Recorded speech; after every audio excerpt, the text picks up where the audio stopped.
Nous devons plus que jamais rester unis et solidaires face à l'illusion des imposteurs et de leurs sponsors étatiques. C'est unis dans l'action que nous réaliserons notre souveraineté. De 2020 à nos jours, de nombreuses initiatives pour le renforcement et le rayonnement des forces armées et de sécurité ont été prises à travers le plan Dukukoloko, élaboré en 2024. Nous avons pu davantage restaurer l'autorité de l'État et réaffirmer notre souveraineté sur toute l'étendue du territoire national. Dans le cadre de la mise en commun des efforts opérationnels face au terrorisme, l'opération Ansiglignogon a permis d'accentuer la coordination opérationnelle et sécuritaire avec les pays frères de l'AIS.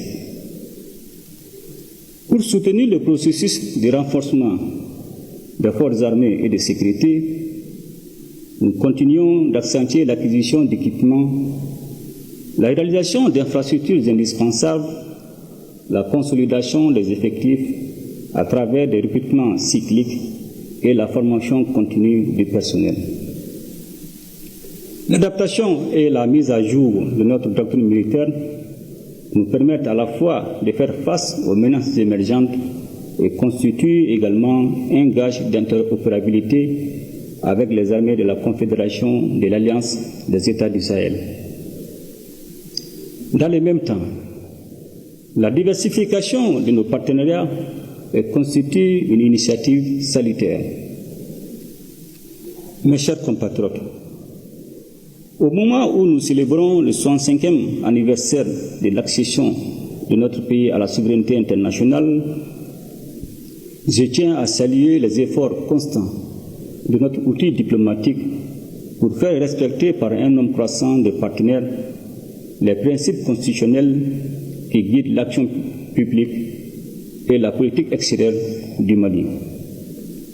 Nous inscrivons notre action dans le cadre de la préservation du bon voisinage, tout en exigeant en retour le respect de notre souveraineté. Par ce positionnement, nous prenons en notre compte les ruptures géopolitiques qui caractérisent le monde actuel. Mes chers compatriotes,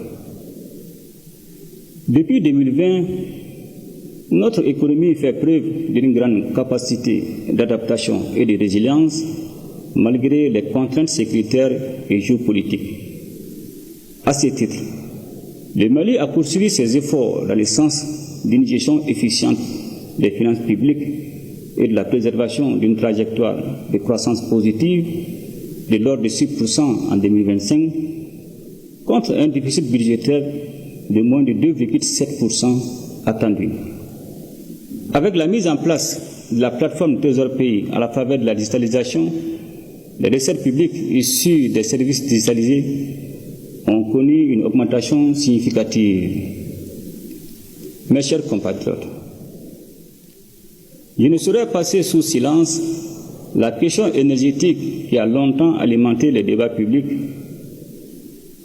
Grâce à la participation patriotique du peuple malien au fonds de soutien aux infrastructures de base, la fourniture d'électricité s'est améliorée. Les centrales solaires de Safo, Sanankourouba et Tchakadougou avancent de manière satisfaisante et la création de l'Agence nationale des énergies renouvelables constitue une réforme majeure pour relever le défi du mix énergétique. Mes chers compatriotes, l'exploitation des ressources minérales de notre pays a connu une profonde mutation ces dernières années.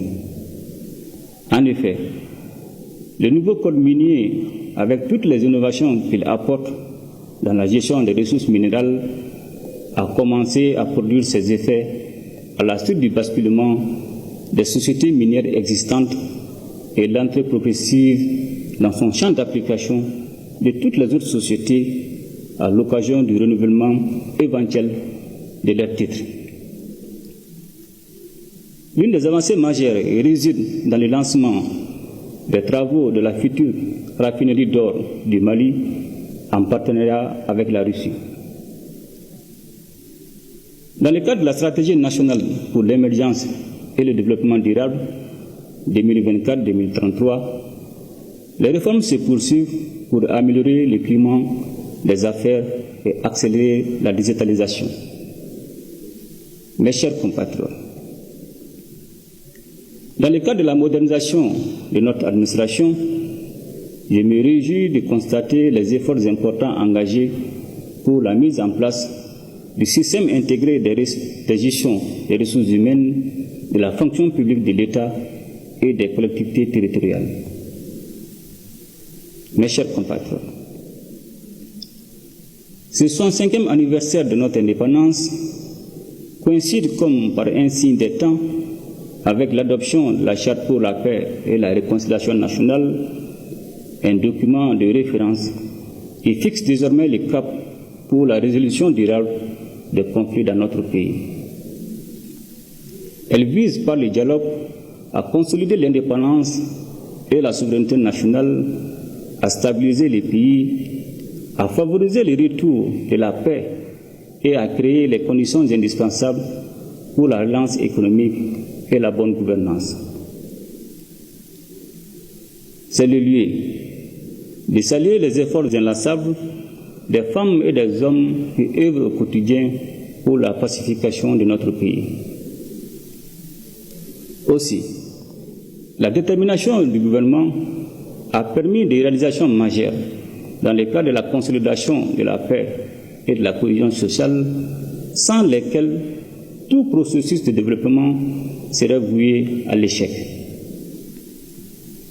Mes chers compatriotes, notre justice a connu de profonds changements ces dernières années, favorisant un accès facile des citoyens à la justice, ainsi qu'une meilleure administration de celle-ci pour répondre aux attentes pressantes des populations.